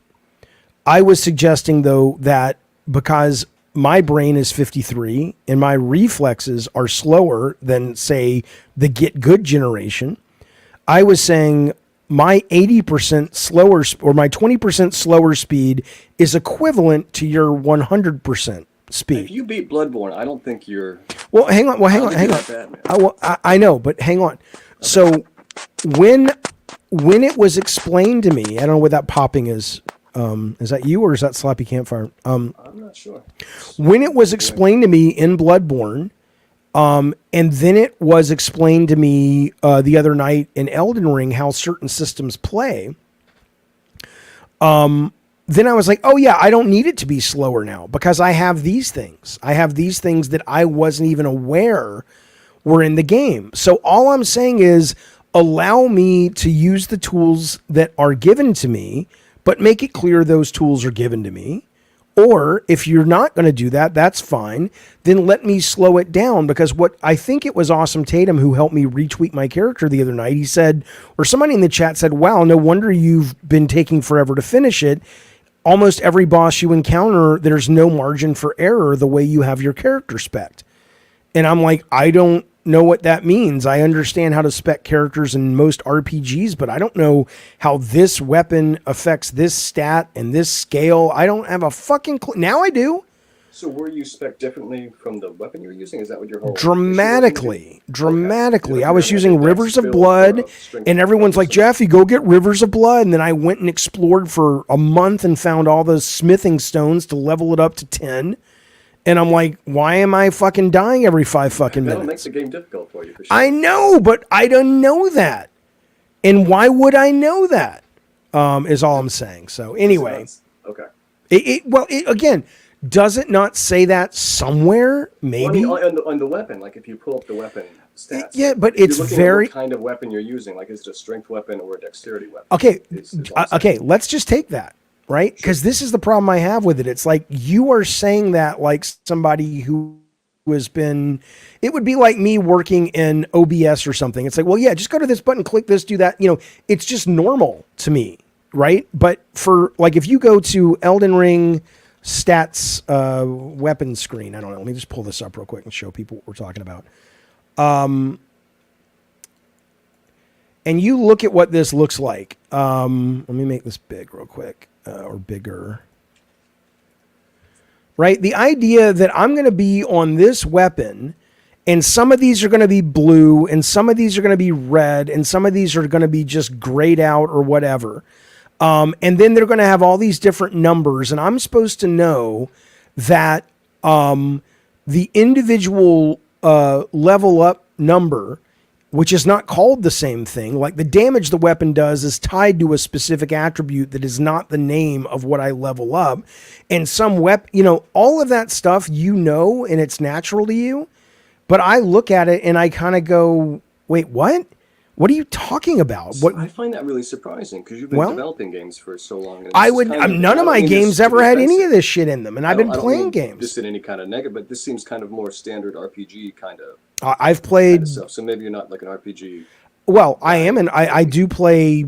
I play all the mainstream RPGs, and I play some weird indie RPGs. I'm certainly not like Final Fantasy Online guy, but even so, is that a weakness on my part to say I just gave you guys $70 for this game? Is it asking too much to make some of the basic things understandable a little bit more? On your part. Right. I think it's But again. Question. Yeah. And I won't keep you for much longer, but as far as like the brand identity of like the FromSoft games go, yeah. Do you think modifying this sort of thing changes their brand identity? Well, that's a great, that is a great, important, well, okay. And that's, I think they're kind of in a, that's a really tricky, that's their big, I can't imagine they're not struggling with that, because now as they've gone more mainstream, like somebody in the chat was saying that, Elden Ring sold 25 million copies, but the attach rate on DLC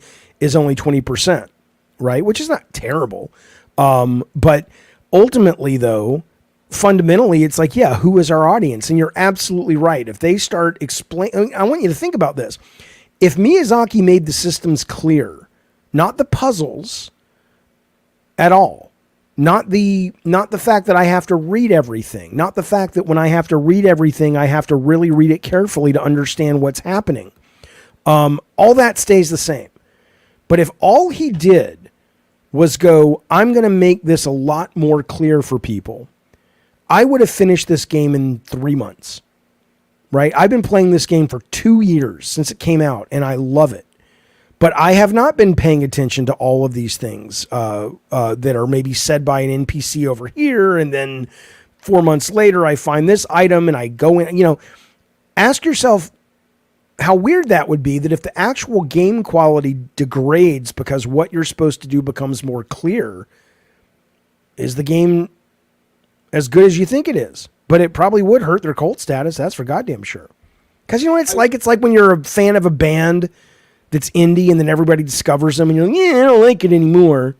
I liked it when I was kind of the guy who knew it was cool. That's what a lot of this shit sounds like to me. It's I feel like gross. it's also them going Indian, but then also getting on a bigger label, and then suddenly much more Butch Vig, is producing the record. All of a sudden, it's really clean and big sounding as opposed to a dirty punk band. Yeah, and Daniel in the chat says it's not like your average RPG. The game is vague. Yeah, this game is vague. I played Unicorn Overlord, one of my favorite games of the year, which is a RPG, like a tactics RPG, and I knew what everything did. Did you play the original Demon Souls? No, I played the remake. The first Okay, that was vague. I played Kingsfield. Okay, Yeah, so okay. I've been around. All right, buddy. Gotcha. Thanks, man. All right, absolutely. Thank Yep. Okay. I couldn't slow the game, Gino Soul. No, it wouldn't let me. Brett Moore's been a member for 28 months. I appreciate it, buddy. He says, playing Liza P, which I loved, by the way, helped me understand the systems in Elden Ring. ER is just a little too opaque for me personally. It's why I enjoyed Lies more, right? It's like, relax with all this gatekeeping. David Goodrich, goddamn game designer himself, he says it's very complex and has a lot to process.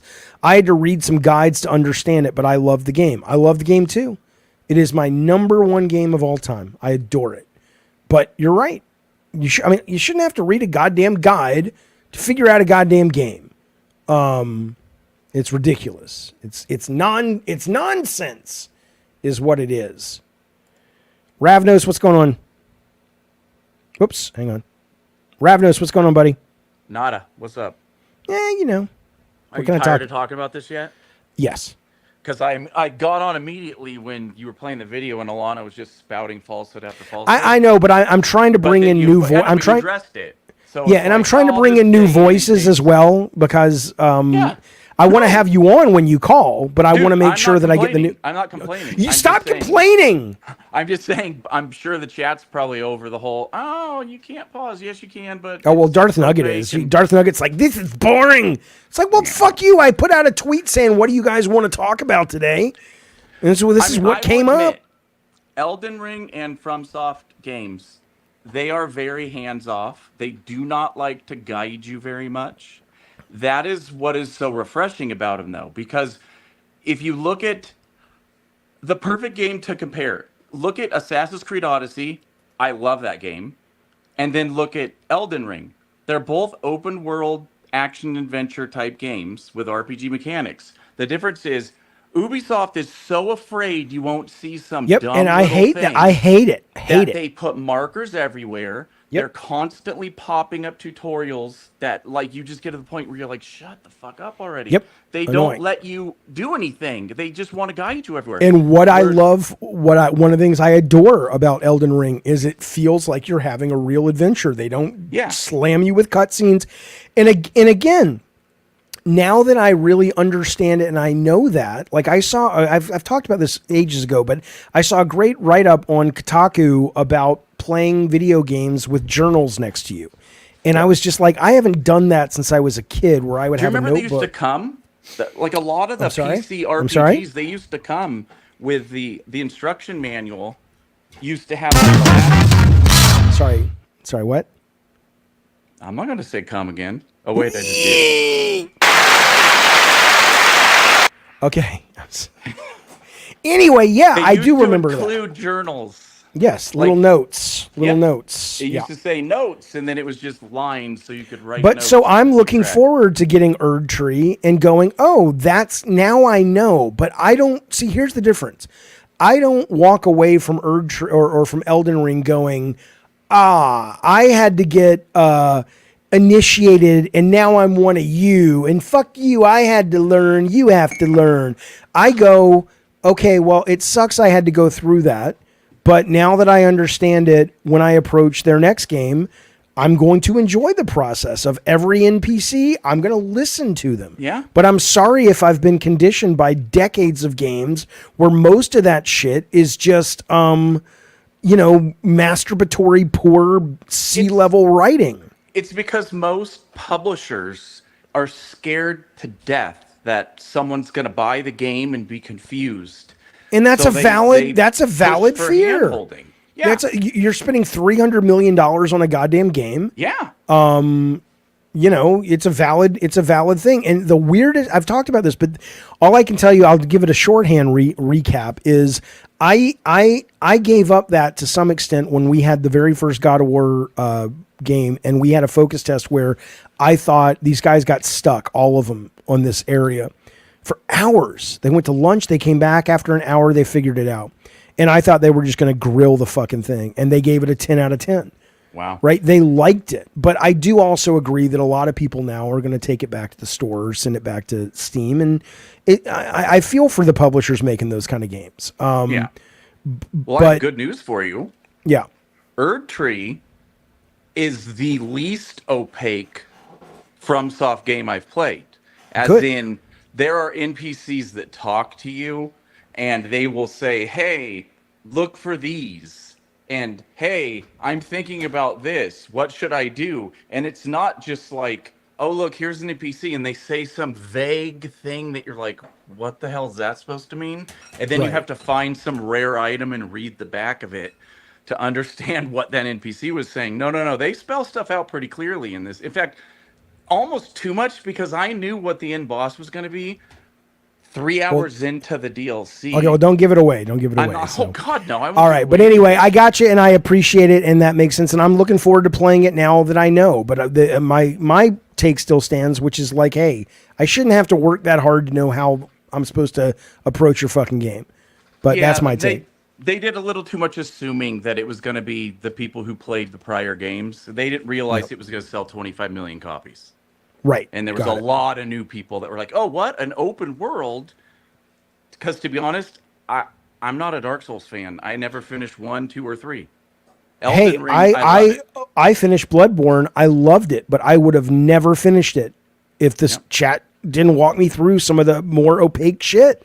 Yeah. And I'm sorry, but I shouldn't have to have a chat that a stream with the chat that is big enough that somebody watching knew how to play the game. That's horseshit. But anyway, all right, Ravenous, good to talk to you, buddy. Yep. Last call of the day. Sloppy Campfire. Is it going to work or not today? Are you there? Are you there? Hi. Hey, what's up, Sloppy Campfire? Okay, when you're playing Elden Ring, you're Yes. supposed to look up how to do things, like using a guide or asking someone or visiting like Reddit or forums. Says who? That's just how you play the game. But what do you mean you're supposed to? So, okay, let me get this straight. So you go into a store and you buy Elden Ring, and you don't live on the internet or anything like that. You buy it. Your $70 spends as good as anybody else's. You bring it home, you play it, and you're like going, what the fuck? And you're just saying they're intuitively supposed to know that they should go get a strategy guide?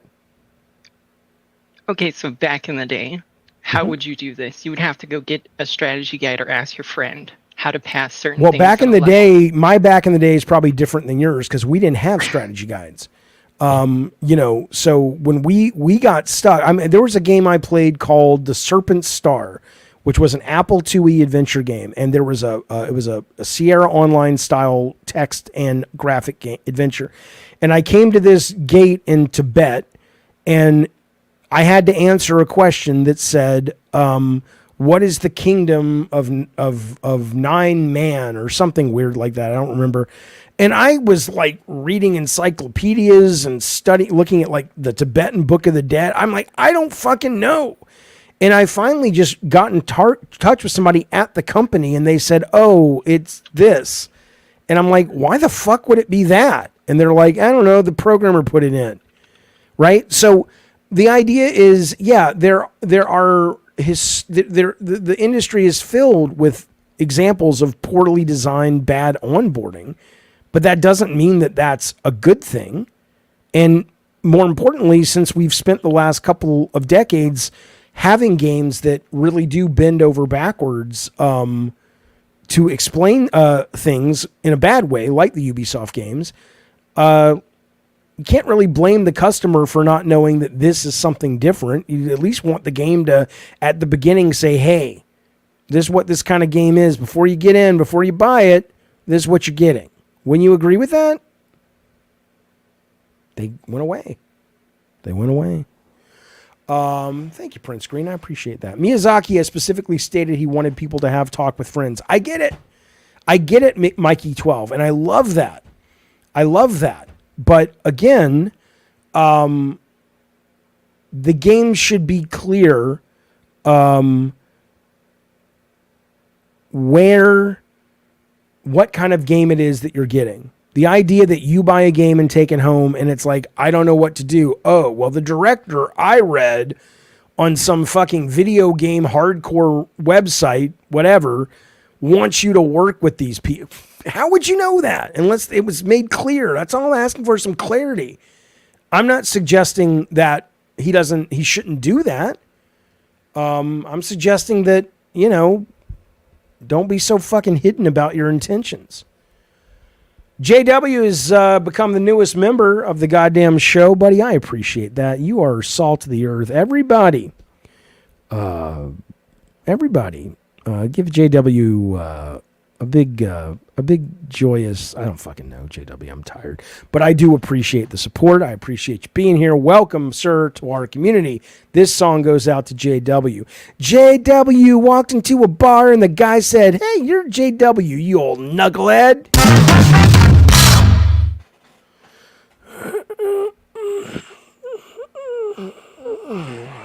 Listen to me, my dearest, delightful children. That is Gabbin' Games for today. What did we miss? We have a lot of topics we didn't even get to. But that was a fun, heated, interesting chat. I hope you guys enjoyed it. We'll try to get off this topic tomorrow. We're going to talk about the Catholic Church just made their very first saint for a gamer. They canonized this guy. We're going to talk about that tomorrow. We'll talk about this Sega Genesis game that was funded in 19 minutes on Kickstarter. There's a site that says I said something, but it's in Spanish, and I don't know what the fuck they said I think I said is, but I want to ask you guys that. And we'll hit the news of the day and all the good debates and blah, blah, blah. That'll be tomorrow, but thank you guys very, very much. I want to remind you that this is a show that has a Patreon. If you like what you hear, consider a subscription, or even for free. The week shows, there's a lot of member stuff, but the weekday shows go up for free. If you like the podcast, go there. If you like talking live and all that stuff, come here. It's better on YouTube. Get a membership or subscribe. Tell your friends, like all that shit. Super chats, all that shit. Oh, Master Luke, yeah, I got to get Master Luke super chat. Yeah, of course. I've been meaning to get back to it. I'm sorry, buddy. Master Luke is doing a lot of the art, the little crazy Jaffe figures that I love. I hope you guys love them too. Here's what he says. He says, for someone who made interactive art who now makes interactive content, do you ever miss the art side of creation? It's an interesting question. Let me tell you what I'm up to. I don't know how much I should say on this. Let's put it this way. I currently have, I am supposed to use the image, but I don't have it working yet. A lot of people say, Jaffe, you going to make games again? I don't have any plans to, but I have about 6 designs that are narrative-based games that are all fleshed out. And I've been thinking about ways to share those with people, whether it's videos or some kind of book, not like a novel, but like a behind the scenes book of the games we never made. I definitely want to get those out there to folks. And so as I've started to mess around with that, when you say, do I miss it, Master Luke? Yeah, I as I've started to work on it, I'm like, oh, I really dig that. So I do miss it a little bit, and I think I'll be figuring out a way to share it with folks if they're interested sooner than later. So, but thanks for the question, and thanks for all the great art. And I owe you some money. We got to talk about that. I'll hit you up on Discord tonight or tomorrow. In the meantime, though, seriously, thank you guys. Thank you guys for hanging out and talking games. I may be streaming games tonight, but I'll certainly be back tomorrow. Let me know what you guys think about the first Descendant. It is free to play. And I think it I don't know what the monetary system may be totally offensive as fuck and terrible. But goodness gracious, it controls great. The shooting is fun. The art is great. There's sexy ladies. I don't know what else you want. But give it a shot. Let me know what you think tomorrow. All right. That's it. Be well, be safe. And as always, I got nothing. But as always, I got nothing. No, seriously, be well, be safe. And thanks for hanging out with me, you guys. I'll talk to you soon. Bye.